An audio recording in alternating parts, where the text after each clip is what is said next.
Welcome to Not Milk Never Milk. Subscribe if you're lactose intolerant. You begin by gathering tools and confirming backups. This prevents data loss. Once ready, power down the Xbox, unplug it, and wait 5 minutes to discharge. You remove the outer shell and locate the hard drive bay, using a Torx driver and a plastic pry to free clips. Move deliberately to avoid snapping tabs. Make a quick photo of the HDD orientation and connector alignment. After this, you're set to extract the drive and run the first diagnostic checks on a PC. You attach the drive to a PC with a soldered USB adapter, then run chkdsk or disk utility to identify bad sectors. This tells you whether the disk is repairable.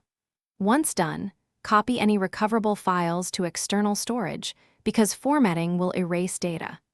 If the drive reports healthy sectors, you format to NTFS and create a primary partition sized similarly to the original, about 40 GB or larger, so the Xbox can accept the file system. Make sure to safely eject the drive before proceeding. You reinstall the drive into the Xbox, matching the photo you took and seating connectors firmly. Secure the shell and reconnect power and HDMI.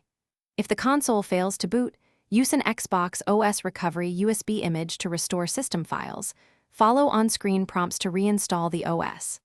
Once booted, run a games and saves test and check storage performance in settings.